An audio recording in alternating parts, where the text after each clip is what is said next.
Johnny Carson had hosted The Tonight Show for 30 years. 30 years of monologues, celebrity interviews, sketches that became cultural touchstones.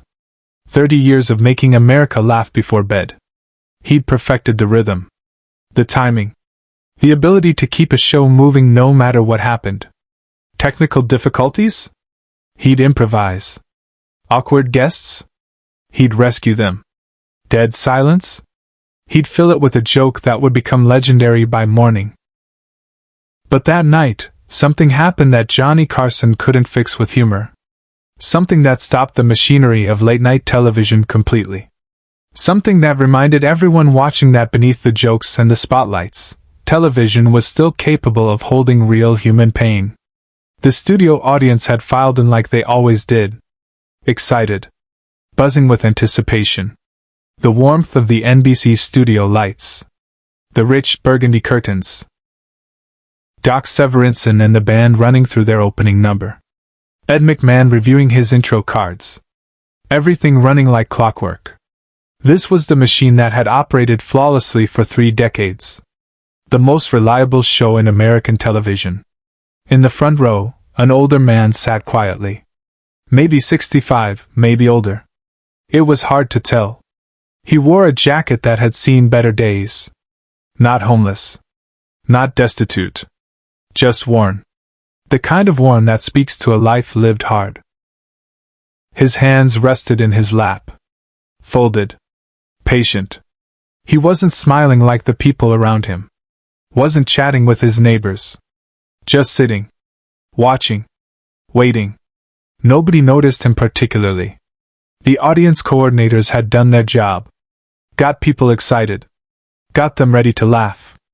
Got them primed for the Carson magic. The lights dimmed. Ed McMahon's voice boomed across the studio. "Here's Johnny!" The curtain parted. Johnny Carson walked out to thunderous applause, that familiar smile, that perfect timing. The monologue started normally. Political jokes. A bit about the weather. Some commentary on the news. The audience laughed in all the right places. Johnny was in his element. Comfortable. Confident. Master of his domain. He was about 4 minutes into the monologue when his eyes drifted to the front row. Standard practice. Make eye contact. Connect with the audience. Make them feel seen. That's when he saw the man. The older man who wasn't laughing. Who wasn't smiling. Who was just sitting there with his hands folded, looking directly at Johnny with an expression that wasn't hostile but wasn't friendly either. Just present. Witnessing. And in the man's folded hands, Johnny could see something. A small object. Dark. Metallic. Johnny's timing faltered. Just for a second. The kind of stumble that most people wouldn't notice. But Ed McMahon noticed. Looked over. Saw where Johnny was looking. The band kept playing their interludes. The audience kept laughing. But something had shifted in Johnny's face. He finished the joke he'd started. Got his laugh. Then he did something unusual. He paused. Let the laughter die down completely. And he looked directly at the man in the front row. "Sir?" Johnny said, his voice different now. Quieter. More direct. "You've been sitting there very patiently. What's your name?" The studio went quiet. This wasn't part of the show. This wasn't planned. The audience coordinators shifted nervously. The producers in the control room leaned closer to their monitors. What was Carson doing? The man stood up slowly. Like it hurt. Like standing required effort and determination. "Thomas," he said. His voice was rough. Underused. "Thomas Mitchell." "Thomas," Johnny repeated. "You served?" How did Johnny know? The jacket. Up close now, under the lights, you could see the patches. Faded unit insignias. The wear patterns of a military jacket that had been through something. Thomas nodded once. Sharp. Military precision still there after all these years. "Vietnam?" Johnny asked. "Yes, sir." The studio was completely silent now. Even the band had stopped their ambient playing. Doc Severinsen watched from his position, trumpet lowered. Ed McMahon had put down his cards. Johnny set his note cards on the desk. Deliberately. Carefully. Like he was making a decision in real time that the producers weren't going to like, but that had to be made anyway. Thomas, what are you holding? Thomas looked down at his hands. At the small metallic object he'd been gripping for the entire monologue.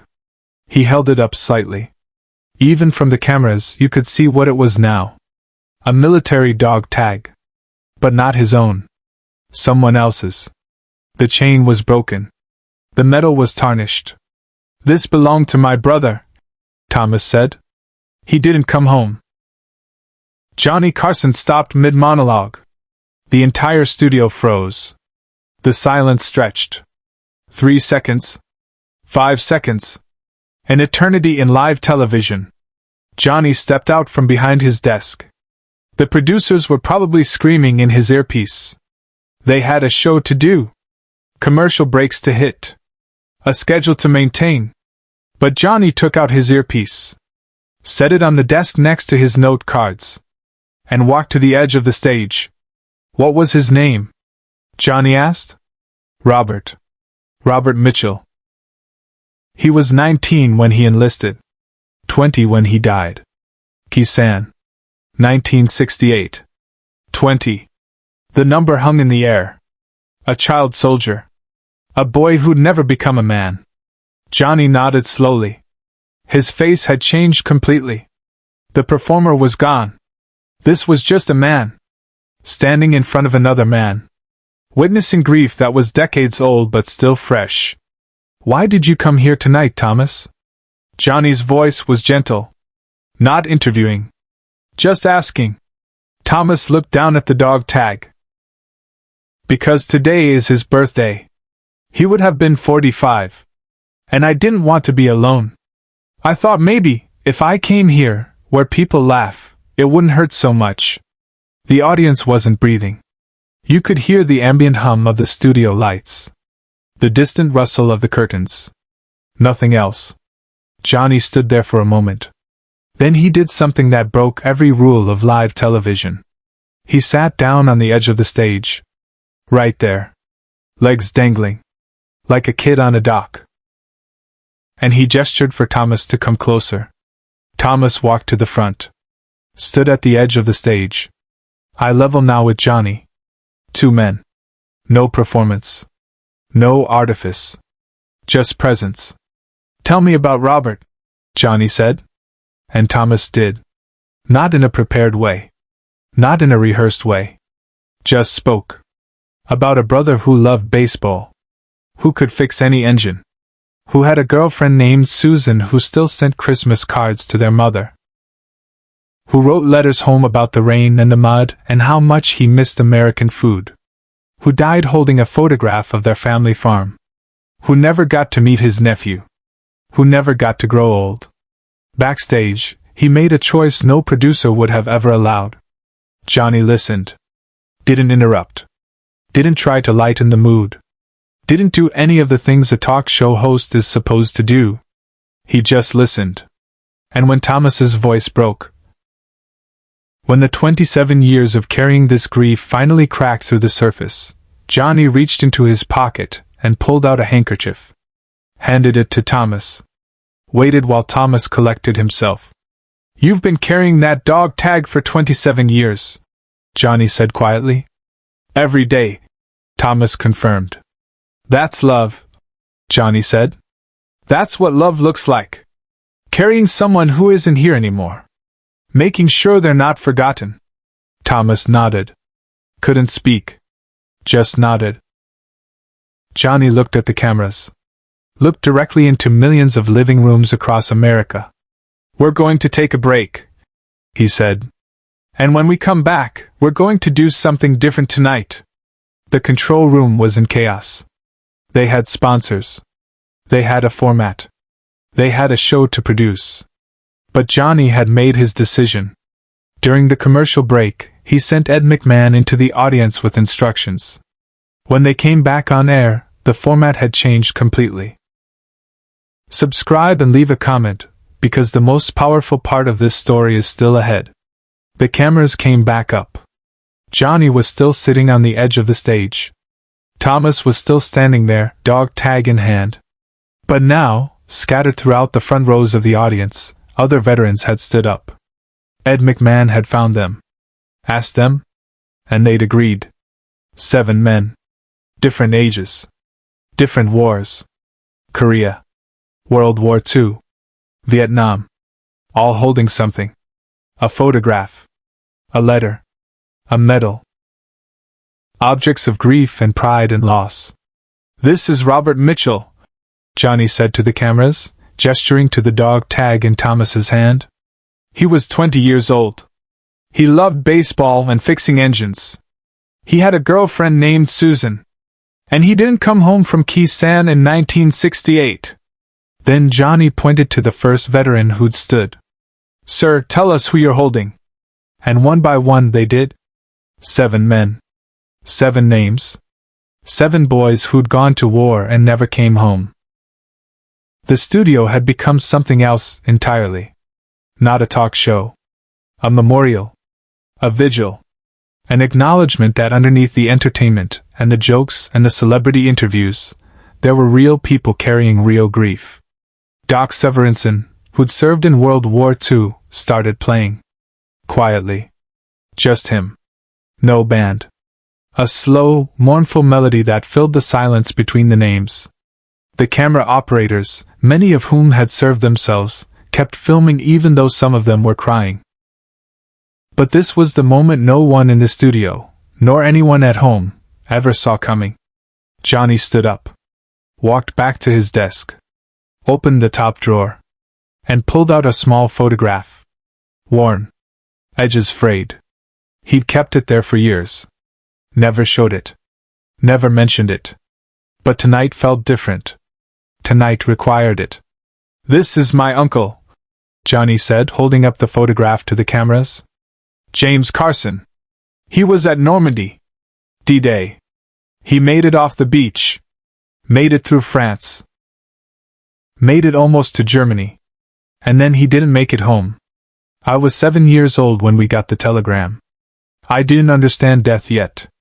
But I understood that my uncle, who used to let me sit on his lap and steer his truck around the farm, was never coming back." The photograph showed a young man in uniform. Smiling. Confident. Alive. Johnny set it carefully on his desk.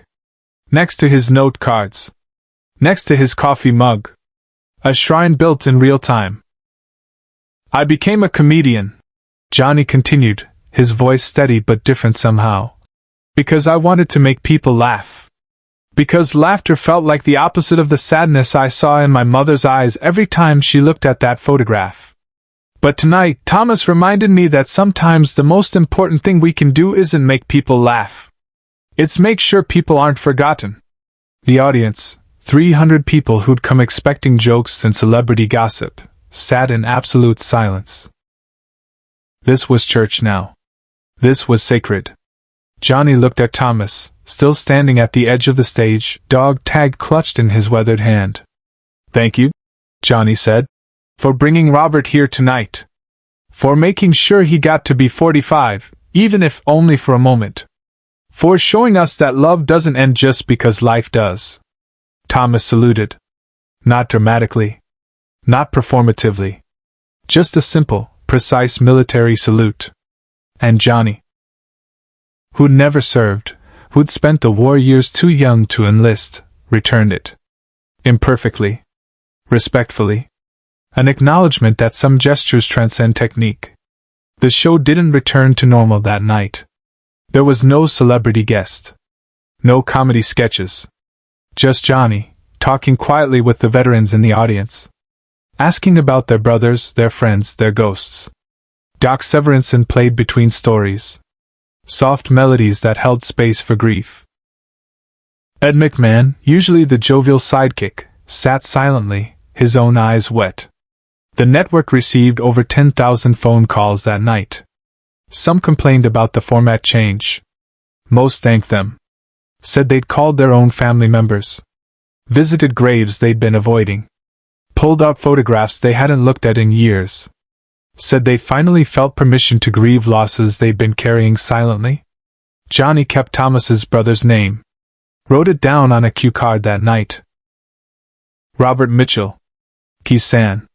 1968. The card stayed in his desk drawer for the rest of his tenure. 10 more years of shows. And on every Memorial Day, Johnny would quietly place it on his desk. Never explained it. Never drew attention to it. Just a silent acknowledgement that some things matter more than entertainment. Thomas never came back to another taping. Didn't need to. The transaction was complete. He'd brought his brother to the one place in America where everyone was paying attention. And Johnny Carson had stopped the entire machine to say, "I see him. We all see him. He's not forgotten." Years later, when Johnny retired, Thomas sent a letter. Just 2 lines. "Thank you for sitting with me that night. Robert would have liked you." Johnny framed it. Hung it in his home office next to the photograph of his uncle.